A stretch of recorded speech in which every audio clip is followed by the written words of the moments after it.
Não é curioso que nós vivamos numa era de absurdo desenvolvimento tecnológico? Seguramente nada do que vai ser daqui a algum tempo, porque essa caminhada não tem fim. Nós somos uma espécie tecnológica, mas que nessa era de intensa tecnologia, a humanidade atinge níveis de ansiedade, de sofrimento psíquico, que talvez em outras eras, talvez não tenha vivido, a não ser em episódios críticos da história, como guerras e grandes catástrofes, né? Mas quando a gente fica sabendo que justamente nessa era do grande avanço tecnológico, a venda de medicações psiquiátricas bate recorde todos os anos, inevitavelmente a gente precisa se perguntar sobre o que está acontecendo. E talvez assumir que nós vivemos uma nova fase da era da inquietação. Vocês sabem que o século XX foi considerado a era da ansiedade, né? O século da ansiedade. O século em que a mudança vamos dizer assim, na organização econômica e a ativação da economia e as novas formas de viver, a hiperurbanização, os novos meios de transporte, os meios de comunicação, né, que foram trazendo tantas facilidades para a vida, ao mesmo tempo foram fazendo a nossa vida ficar cada vez mais apressada, né? E vocês sabem bem que aquele mote "time is money", tempo é dinheiro, acabou, vamos assim, virando uma crença universal, um valor universal. E, possivelmente, esse valor, né, que está por trás toda a luta pela vida, a luta pela sobrevivência, mas também o alcance de um status maior e mais facilidades e mais poder de compra, né, isso tudo, enfim, foi criando um estilo de vida que, se por um lado prometeu grandes facilidades, e de fato trouxe algumas grandes facilidades, né? Como é incrível o avanço na medicina, como é incrível o avanço nas telecomunicações e mesmo nos transportes, enfim, né? Se teve esses grandes avanços, ao mesmo tempo não deixou de ser uma era em que um ritmo interno foi se modificando, o ritmo psicológico foi se modificando. E nós vivemos o tempo da pressa. Aqueles de vocês que tiveram a oportunidade de ter a primeira fase na vida na roça, ou aqueles que tiveram a oportunidade de ter pais ou avós que tinham fazenda, né, provavelmente têm na memória a diferença do tempo, daquele tempo, o tempo da natureza, o tempo em que nós não estamos acossados com atividades que nos demandam infinitamente, né? E o que é o tempo da cidade. Essa comparação tende a ficar muito clara. Aqueles de vocês das novas gerações provavelmente já não têm essa comparação. E o tempo da pressa é o normal, né? O fato de que essa era tenha sido a era da ansiedade, né, e que a gente poderia pensar que muitas razões existem para que ela tivesse se constituído como era da ansiedade, em parte por conta dessas demandas infindáveis da vida moderna, em parte também pela insegurança que foi cada vez mais tomando conta da vida das pessoas. Insegurança que, do ponto de vista macro, é fácil lembrar do tempo da Guerra Fria. Nós vivemos guerras mundiais, né? Nós vivemos verdadeiras catástrofes. E já no espaço mais micro, a hiperurbanização veio trazendo mais evidentemente a alienação social. E a alienação social foi gerando violência, né? De maneira que independente da classe social, a violência foi aumentando, né? Também isso pode ter um papel na geração da era da ansiedade, e não só o ritmo da vida, né? Mas o século XX avançou, se transformou no século XXI, e o século XXI, segundo a Organização Mundial da Saúde, está se configurando como não mais o século da ansiedade, e sim como o século da depressão. Do ponto de vista psiquiátrico, da ansiedade para a depressão significa um agravamento do quadro. A ansiedade é uma espécie de precursora de todas as psicopatologias. Quando a gente constata que nós, por exemplo, a Organização Mundial da Saúde dizia que em 2030 a depressão superaria as doenças cardiovasculares e o câncer como doença mais incapacitante. Agora, esse ano, nós ficamos sabendo que no Brasil a depressão já é a maior causa de falta ao trabalho. E a depressão começa a se generalizar. E você, se você não toma um antidepressivo, ao seu lado você conhece gente que toma, né? Então cabe a pergunta, o que isso significa? Na era de maior sucesso tecnológico e aparente avanço econômico, nós vemos um crescimento do nível de sofrimento mental. O curioso é que quando um quadro de sofrimento mental, emocional, ele vai se tornando generalizado, quase que ele é visto como normal. E é fácil aceitar que a ansiedade faz parte da nossa vida, do dia a dia. E a depressão, daqui a pouco vai ser fácil aceitar que a depressão faz parte do nosso dia a dia, né? E que os remedinhos podem nos ajudar, etc., né? Mas se a gente quiser ir mais fundo nas causas desse quadro, acredito que muitas vertentes seriam possíveis por onde o nosso raciocínio poderia ir. Eu gostaria de escolher uma delas e partilhar com vocês e aprofundar com vocês uma delas, né? Que é o fato de que, juntamente com esse incrível progresso tecnológico, nós vivemos um tempo de desnaturalização da vida. Desnaturalização da vida exige, primeiro, que eu defina natureza. O que é natureza? Como eu vou usar esse termo aqui nessa conversa com vocês? Do ponto de vista amplo, a gente poderia imaginar que natureza é essa grande ordem perceptível no cosmos. Por exemplo, quando uma massa de poeira cósmica se reúne, faz uma espécie de redemoinho, e que depois ela vai se solidificando, se transforma num planeta, a natureza é isso, né?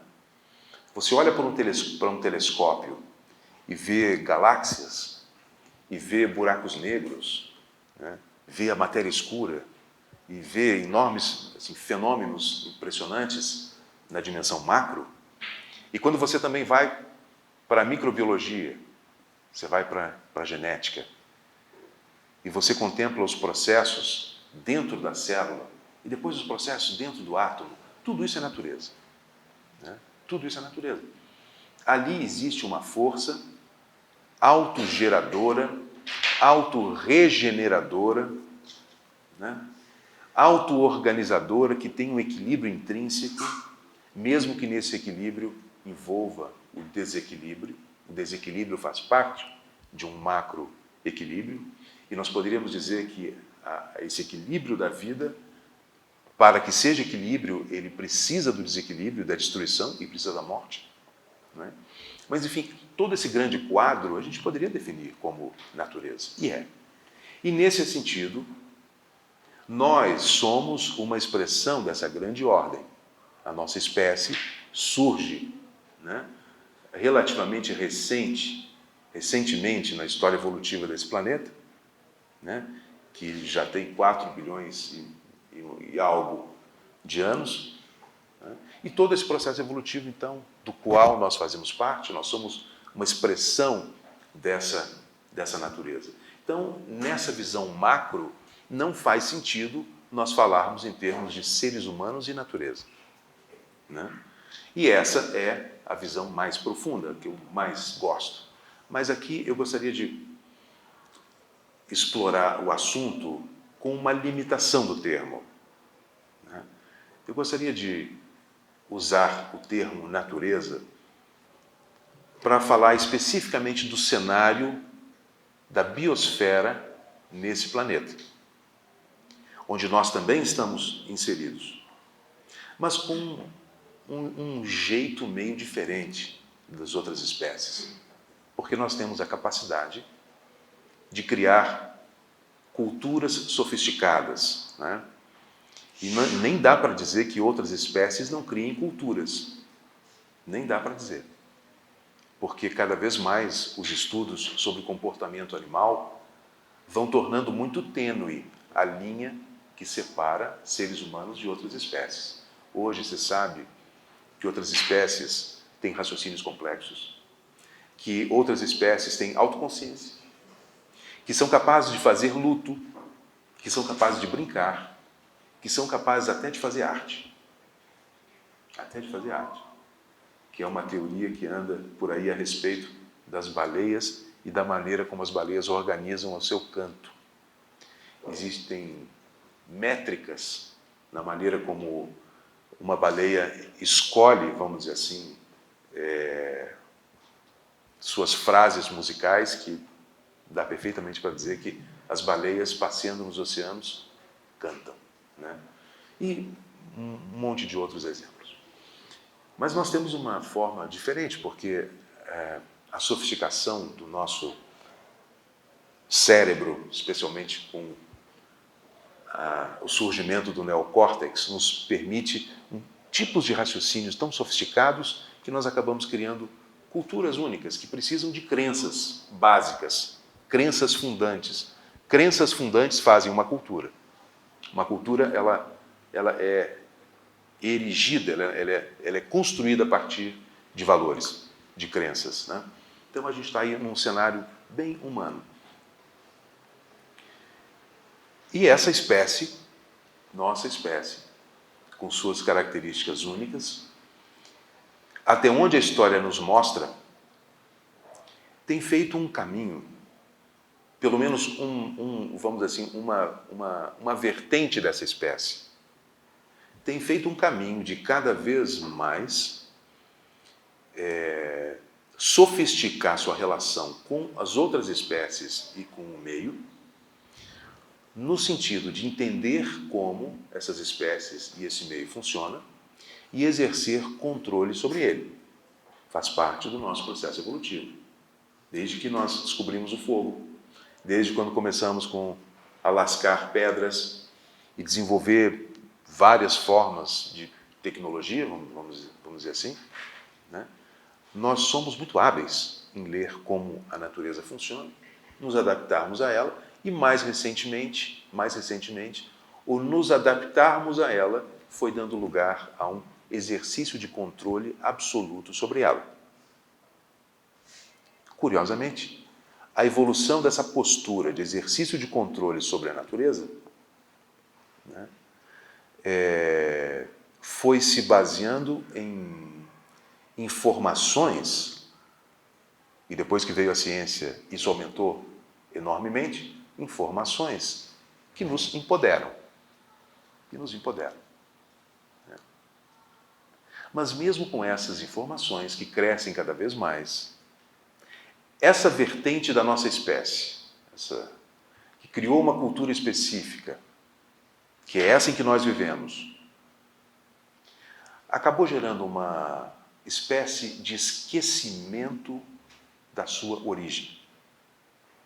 E nesse esquecimento da sua origem, parece que nós somos vamos dizer assim, a única razão pela qual existe um universo. Se não o universo, pelo menos esse planeta. E se não esse planeta, pelo menos o reino animal e o reino vegetal e o reino mineral.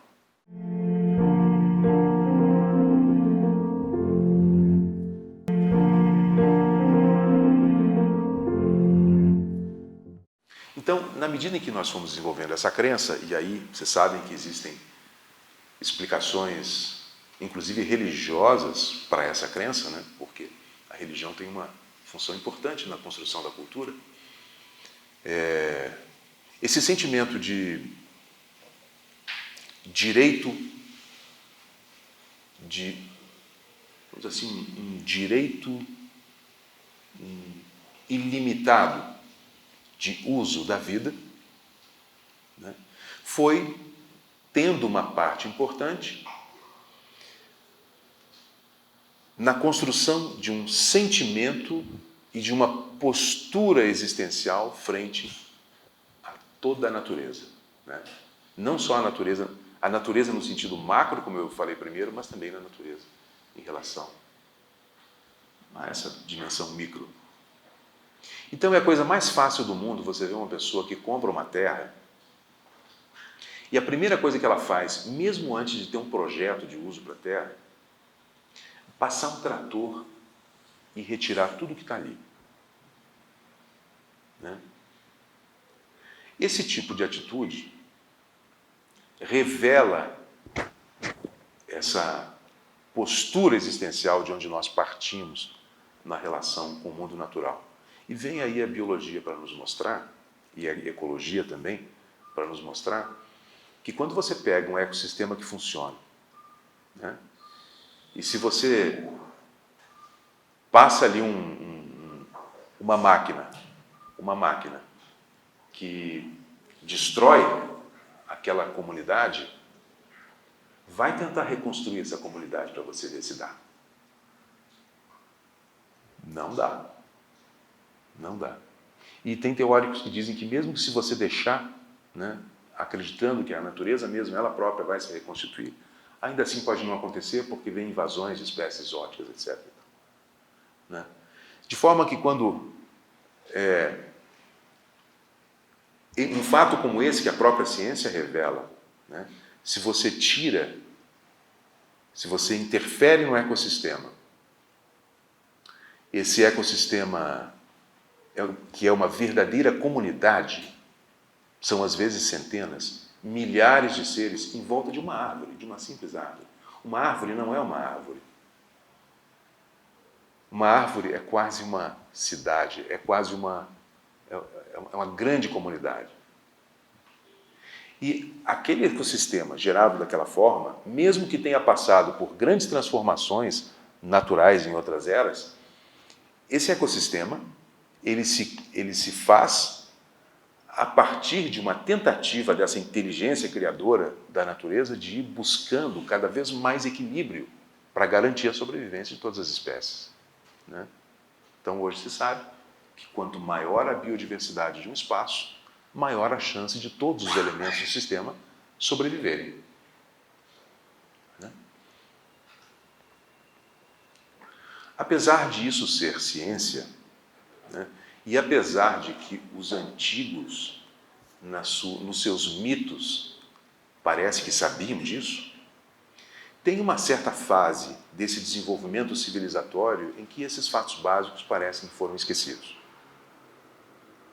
E esse esquecimento está por detrás desse modo de vida que leva a esse adoecimento. Curiosamente, as coisas vieram juntas. Uma sofisticação tecnológica imensa e uma desconexão cada vez mais profunda do meio natural. Óbvio que a mentalidade que define essa história não supunha que precisaria do equilíbrio desse ecossistema. E se a gente observa o modo de pensar de muitos dos líderes contemporâneos, dos líderes na área econômica e na área política, esses fatos básicos sobre como a vida se organiza parece que continuam ignorados. Mas o fato que nos interessa aqui nessa nossa reflexão é que essa ordem gerada por essa mentalidade tem duas faces, como eu tentava descrever no início. A primeira face é de um brilho sedutor. Um brilho sedutor. Basta você ligar a televisão. Basta você ver as propagandas. Basta você ver a beleza dos carros. Basta você ver as luzes da noite. Basta você ver os comerciais aqui na rua. Basta você ver a moda. Basta você ver os corpos malhados em academia. Basta você ver isso e você tem a impressão de que nós vivemos uma era de muita, muita sedução. Não é? Sedução para quê? Sedução para que a gente viva esse estilo. O estilo do consumo, né? O estilo da, vamos dizer assim, da expressão, ou no próprio corpo, ou na roupa, ou nos bens, do seu lugar dentro desse sistema. Né? E se você olha as propagandas, parece que está todo mundo feliz. Existem revistas, especialmente revistas femininas, eu tive a oportunidade de observar, quase todas as fotos são de pessoas sorrindo. Né? Pessoas sorrindo. Você vai... Bom, isso eu acho que é muito claro, né? Mas, na paralela, existe também essa inquietação sutil para alguns, gritante para outros, mas uma inquietação que está associada àquela ansiedade do século XX e que provavelmente está associada à depressão do século XXI. E aí eu vou dar um salto, e acredito que vocês estão concordando com o que eu estou dizendo, que nós vivemos uma realidade com essas duas faces, uma sedutora e de puro brilho, e uma que parece ser um adoecimento silencioso. Né? Eu vou dar um salto para falar de algumas pesquisas que mostraram um aspecto não reconhecido desse gradual afastamento que especialmente a sociedade industrial apressou e concretizou esse afastamento da natureza e do mundo natural. Né? A primeira pesquisa foi feita por um pesquisador chamado Ulrich, já há muitos anos, uma pesquisa de longa duração, que mostrava que pessoas que se recuperavam de cirurgias de extração de vesícula biliar num hospital, essa pesquisa mostrou que haviam duas salas de recuperação e numa delas os pacientes se recuperavam mais rápido do que na outra. Quando foram tentar entender por quê, descobriram que a única razão que justificaria essa diferença no metabolismo, vamos dizer assim, era o fato de que o quarto onde as pessoas se recuperavam melhor dava para um bosque. A janela dava para um bosque. A janela onde as pessoas se recuperavam mais lentamente dava para uma parede de tijolos. Então, o Ulrich levantou essa ideia. Será que simplesmente um cenário verde, olhar para o verde, já tem a força de provocar uma mudança no metabolismo? Pois é, provavelmente provoca uma mudança no metabolismo porque provoca uma mudança na subjetividade da pessoa, na emoção da pessoa, no estado mental. Provavelmente isso. Pesquisas posteriores confirmaram que é realmente assim. E a quantidade de pesquisas que confirmam isso é imensa, que mostram que nossa espécie, quando está em contato com natureza, com o verde, tem níveis menores de cortisol, que é o hormônio do estresse, tem níveis mais equilibrados de pressão sanguínea, né? Vários padrões, várias referências fisiológicas e psicológicas mostram que contato com o mundo da natureza, né? Esse mundo, o verde, na definição que eu estou usando, vocês lembram bem? O mundo em que um pedaço de um ecossistema está ali em funcionamento, né? O verde está lá, as espécies estão lá. Então, quando estamos em contato com natureza, nossos parâmetros fisiológicos e psicológicos reagem positivamente. Uma pesquisa recente mostrou que esse efeito se dá independente do cenário, mas quando o cenário ocorre com biodiversidade rica, especialmente pássaros, o som dos pássaros, a recuperação do estresse, essa referência do cortisol, é ainda mais intensa. O que esse número enorme de pesquisas está mostrando é que nós pagamos um preço, um custo alto pela rota evolutiva que nós escolhemos trilhar. Ao mesmo tempo em que criamos facilidades, esse afastamento do mundo natural, que parece não ter sido previsto por aqueles que idealizaram a maneira como a sociedade se construiu, não é? Esse fato de que há algo na nossa relação com o mundo natural que é, vamos dizer assim, essencial para não só a nossa saúde física, como para a nossa saúde mental. Isso é tão radical e as pesquisas são tão evidentes que existem colegas meus que trabalham com psicologia clínica que estão prescrevendo natureza para casos de ansiedade leve e depressão leve. Ou seja, uma caminhada numa trilha com verde já reduz o nível de cortisol no sangue. Parece que um efeito interessante ligado à atenção, né? Existe uma teoria que é chamada de teoria da restauração da atenção, alguns chamam de teoria restaurativa da atenção, que diz mais ou menos o seguinte: a nossa atenção ela funciona de duas maneiras. Uma maneira é involuntária, né? É involuntária, é o nosso engajamento com a vida do dia a dia. Algo me chama a atenção, eu me dou conta, depois me dou conta da minha postura, corrijo a postura, dou conta da minha respiração, vejo você, né? Então, nós vivemos assim. Em condições normais, nós somos suficientemente atentos para que esse engajamento com o mundo se dê de forma que a minha atenção, ela por ser involuntária, ela focaliza aquilo que eu necessito para me orientar aqui e agora. Me orientar tanto fisicamente como psicologicamente. E tem uma outra forma de atenção, que é a atenção voluntária. A atenção voluntária ocorre quando eu necessito, para alguma tarefa, de um foco mais detido.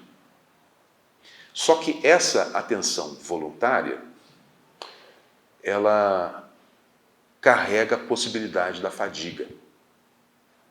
A atenção voluntária por um tempo longo, ela cansa.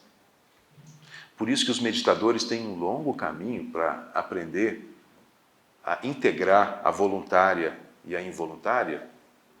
E é realmente assim, quando vocês estudam, por exemplo, a tradição budista, vocês veem que existem meditações que são para a atenção voluntária e outras que são meditações em cima da da atenção involuntária. Na atenção involuntária, o que importa é que a pessoa fique presente para o que quer que aconteça na sua mente. Na meditação voluntária, há um objeto de meditação e a pessoa fica longo tempo. E eles treinam tão duro que podem passar dias em meditação. Nós, em geral, né, que não temos esse treinamento em meditação, não damos conta disso. Quando nós ficamos muito tempo com a atenção voluntária focalizada, o que vem é fadiga do sistema nervoso.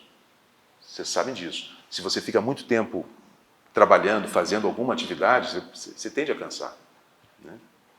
E o que as pesquisas mostraram é que a atenção voluntária pode ser resolvida pelo sono, né? Pelo sono, pelo relaxamento.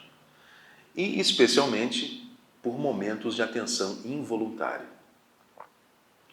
E aí, um dado interessante. O mundo natural, ele nos coloca num estado de estimulação sensorial que tende a, em condições normais, tende a nos fazer sair dos raciocínios, né, do tagarelar mental para entrar num estado de receptividade para aquilo que o cenário natural está gerando. Você, por exemplo, pega comunidades indígenas, especialmente as com pouco contato com civilização. Ali você encontra os melhores níveis de saúde física e também de ausência de estresse emocional. Essas pesquisas nos fazem supor que isso ocorre porque a atenção involuntária, que está associada a bem-estar e relaxamento, é facilmente induzida ali pelo contato com o verde. Não que não tenham também atenção voluntária. Ele vai fazer um cesto, vai fazer uma flecha, ele usa atenção voluntária. Mas instintivamente termina, sai quando cansa, e é muito fácil, só olhar à volta já tem um cenário que é naturalmente restaurador. Então, a natureza tem um poder restaurador dessa fadiga que acompanha a atenção voluntária. Talvez por isso, tem se constatado que, por exemplo, crianças com transtorno de déficit de atenção e hiperatividade, quando são colocadas no meio natural, tem uma regressão do quadro. Quase some os sintomas se você bota uma criança numa fazenda. Né?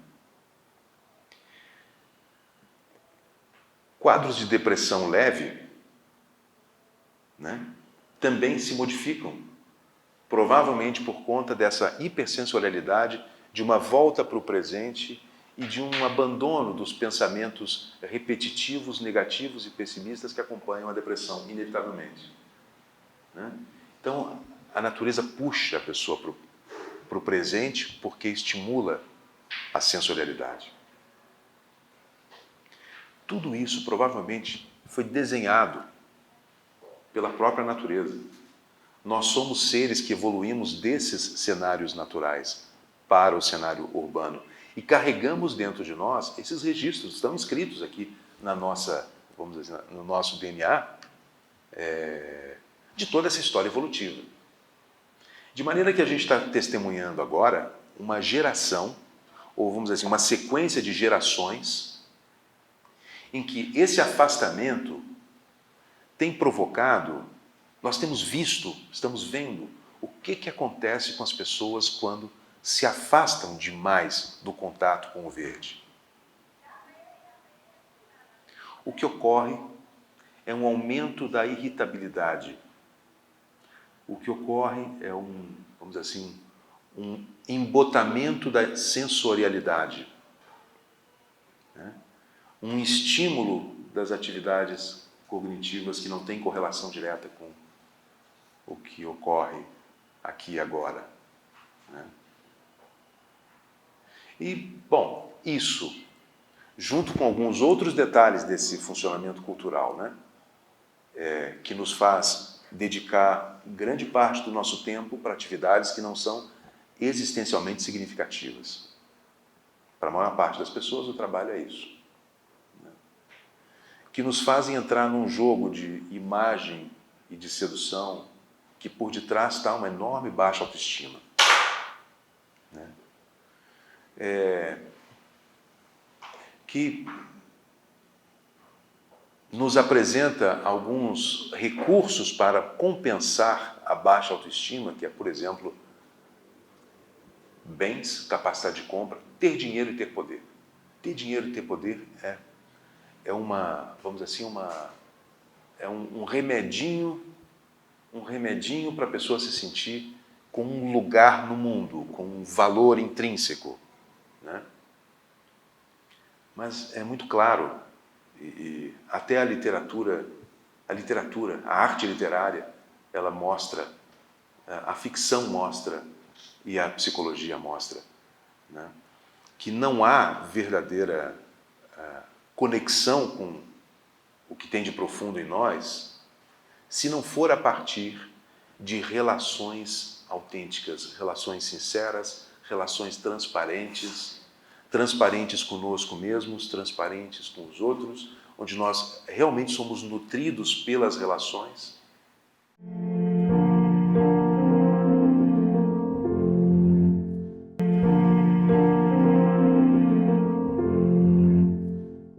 Então, um mundo em que as relações vão ficando em segundo plano e a cultura nos faz cada vez mais egocêntricos e inclusive narcisistas, talvez não por acaso esteja se transformando na era da depressão. E uma parte importante disso é que não só pode estar havendo um empobrecimento nas relações nutritivas, como há evidentemente um empobrecimento nas relações com o mundo não humano. E dá para dizer, eu acredito que sem erro, sem risco de erro, que como um todo, a cultura dominante, essa que nos forma, que nos orienta, que nos modela, né, ela nos apresenta um mundo de pessoas com pessoas. E essa realidade que está para além do mundo humano, que é uma realidade ao mesmo tempo cósmica, e é uma realidade de interação com ecossistemas de onde a vida sai e que mantém a vida, uma relação com outras espécies. Nós somos devedores, nós devemos a nossa vida a outras espécies, assim como devemos a mãe e pai. Mas há uma espécie de autismo, uma certa alienação em relação a esse fato. De maneira que natureza, na cultura dominante, não tem o valor que precisa ter. E sabe uma das maiores provas disso? A sacada dos artistas. Quando, por exemplo, você vê filmes como Blade Runner, quem aqui ainda lembra do Blade Runner, ou Matrix, né, ou o Avatar e outras ficções que mostram o quê? Mostram uma sociedade onde o mundo natural se foi, acabou. Né? Vive-se num universo sem árvores. Em Blade Runner, acho que não existe uma árvore. Né? Então, os artistas com a sensibilidade intuitiva, e são mesmo os profetas, né?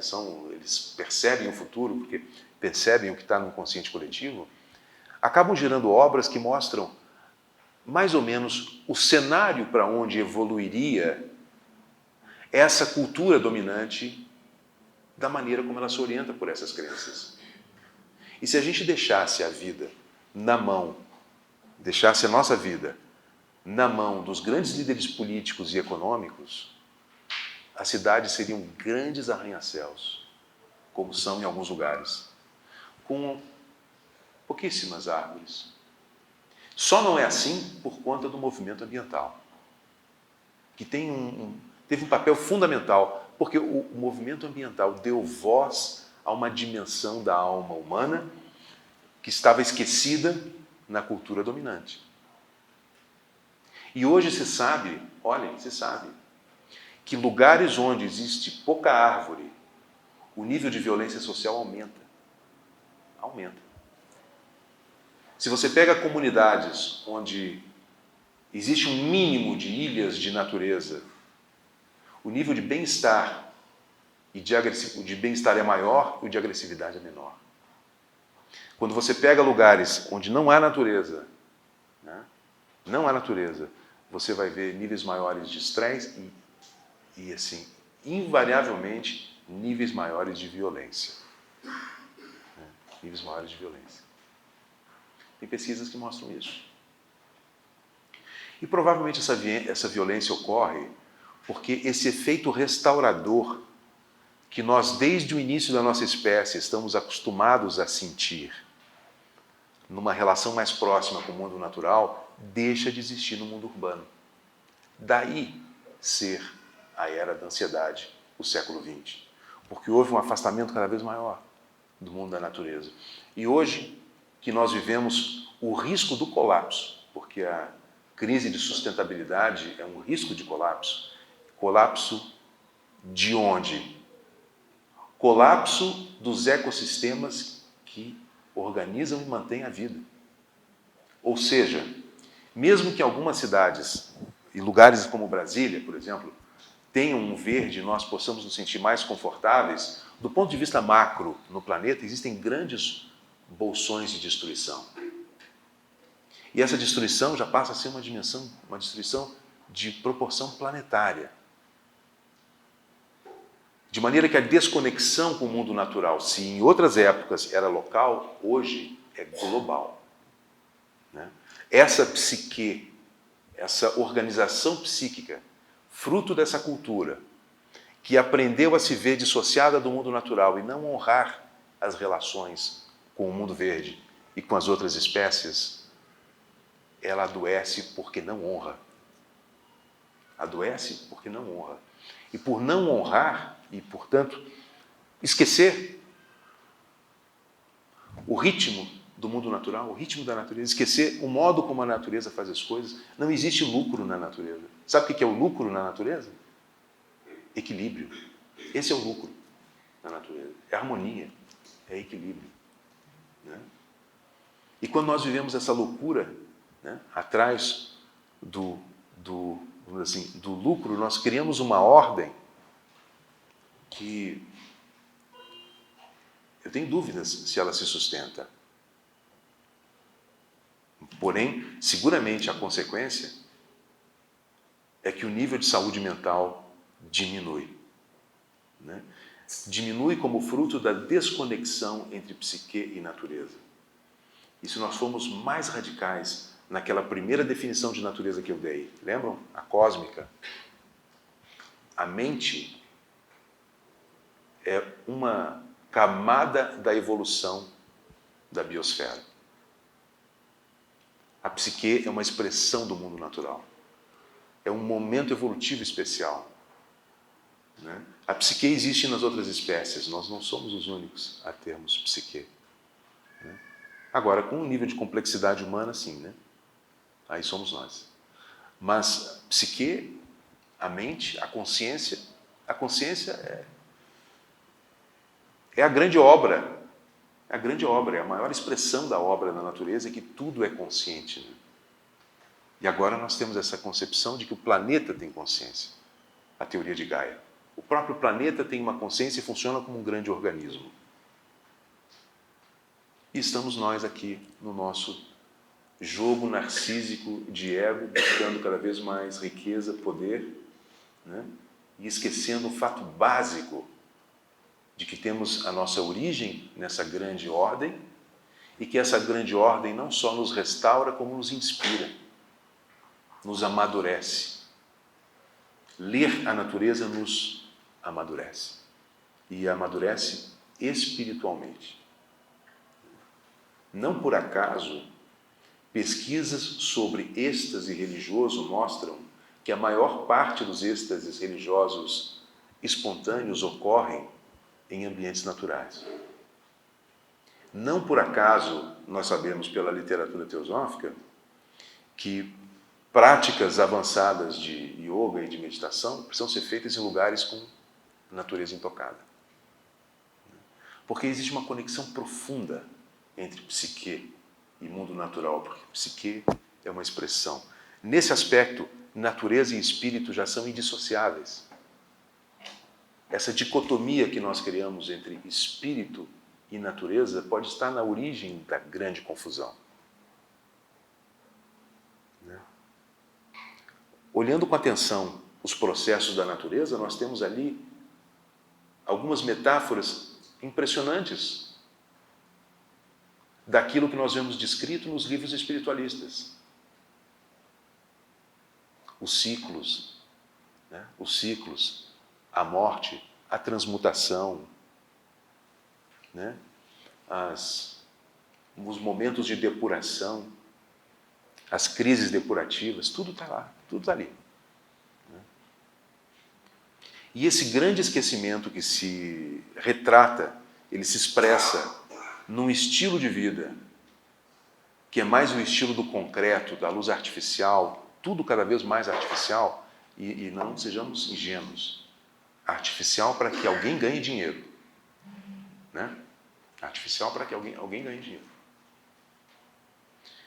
Nós vivemos dessa forma desconectada para que muitos, aliás, poucos, ganhem muito dinheiro. Vale então perguntar, qual é o estilo de vida que você quer para a sua vida, que eu quero para a minha? E se essa nota que a nossa cultura econômica, especialmente, tem soado e que nos leva para um ritmo de cada vez mais aceleração, agora, por exemplo, essa aceleração ganha um nome, né? Que é a intoxicação digital. É vamos dizer assim, o momento mais... é a última fase evolutiva da desconexão. Porque a fase da intoxicação digital é essa em que a gente já não consegue desgrudar dos aparelhinhos. Existe um termo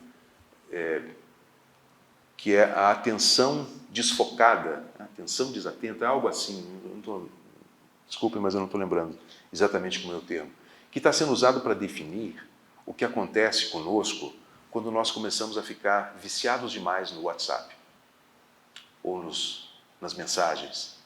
Toca o telefone, tum, tem uma mensagem para você, tum, outra mensagem para você, tum, outra mensagem para você, tum. Então, sabe o que acontece? O resultado é que a gente acaba desenvolvendo um modo de ser na expectativa do pim. E essa é a atenção desatenta. Porque você nunca está inteiro, completamente, no que você está fazendo, porque você já sabe inconscientemente que vai ser interrompido. E para piorar, no novo cenário do trabalho, da profissão, as pessoas mais valorizadas são aquelas que são as mais rápidas na resposta do pim. É ou não é? Quanto mais a pessoa responde ao grupo do trabalho, à mensagem que o chefe mandou, passa uma informação para o subordinado, porque tudo é assim, que aumenta muito a velocidade dos processos e que aparentemente é uma evolução, porém tem esse custo que pode ser absurdamente doloroso, que é a geração de um estado digitalmente intoxicado, né, que desconecta ainda mais a pessoa de momentos de plenitude, de inteireza. Essa inteireza ela é resgatada quando você fica 3 dias no mato. Né? Daí haver a ideia do detox digital. Sabiam dessa, né? É a última. O detox digital. São programas, as pessoas ficarem alguns dias fora da vida normal, desplugadas, para poder recuperar um pouco de conforto. Isso está errado, essencialmente errado. Eu diria assim, que a fase digital da evolução tem provocado mudanças cerebrais significativas na nossa espécie. Nós estamos desenvolvendo novas habilidades, não há dúvida. E as novas gerações já vêm melhores. Mas isso cria um novo problema, outra questão. Qual é o sofrimento das novas gerações? Porque eles pagam o preço pior. Pagam o preço pior porque eles já não tiveram essa transição que a minha geração teve, que as gerações anteriores tiveram. Né? Eles já nascem no meio da cultura digital. Né? E essa cultura digital ela tem se configurado como um gradual e crescente afastamento do mundo da natureza. A hiperurbanidade provoca isso, o mundo digital provoca isso, a piada é que são pessoas viciadas em tomadas, não conseguem viver onde não existam tomadas, né? E os aparelhinhos passam a ser a grande fonte de relação, o que faz a intermediação da sua relação com o mundo são aparelhinhos. Né? São aparelhinhos. Então, se o aparelhinho faz essa intermediação, o que ele está ativando em mim? Ele está ativando uma área do cérebro que não é essa que é ativada quando eu estou em contato direto com o mundo natural. E se a gente aceita que essa relação, vamos dizer, honrar essa dimensão nossa, que é natureza, é uma questão de saúde, essa nova geração passa a sofrer muito. Já há até um nome para definir o sofrimento dessa geração, que é transtorno de déficit de natureza. Uma síndrome que acomete, né, especialmente as novas gerações. A gente sabe do crescente número de casos de depressão infantil, de déficit de atenção e hiperatividade, né, de ansiedade entre as crianças. E no geral, um estado de insatisfação e inquietude, apesar dos grandes avanços desse nosso tempo. Tempos em que tabus sexuais se foram, ou estão quase indo embora, né? Em que relações autoritárias estão cada vez mais indo embora. Apesar desses ganhos culturais, essa desconexão do mundo natural provoca um adoecimento nas novas gerações. Esses meninos já vivem dentro de casa. E talvez seja a primeira geração que está vivendo isso na história. Nós nem podemos saber quais são as consequências disso. O que vai acontecer? O nível de agressividade, de irritabilidade vai aumentar? O nível de ansiedade e depressão vai aumentar? Né? Será que eles vão ser mais felizes?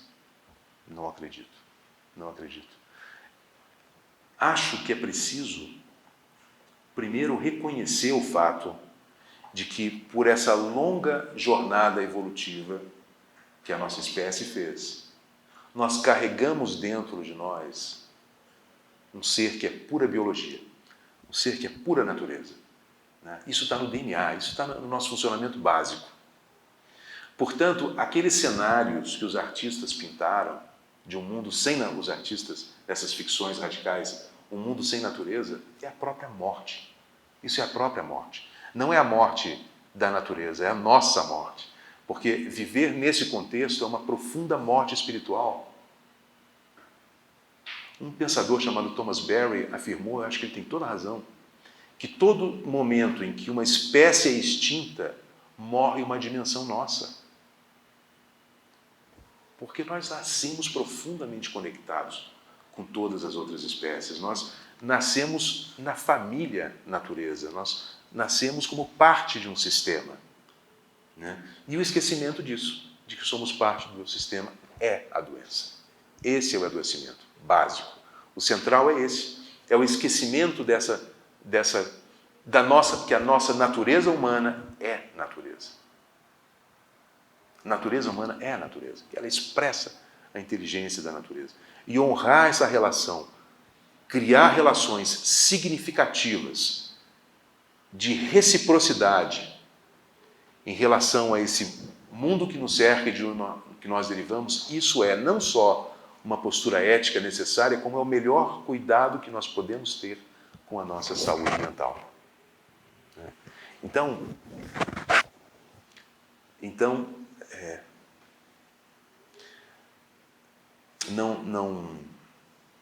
não acredito que nós vamos chegar a viver cenários como os retratados nesses filmes.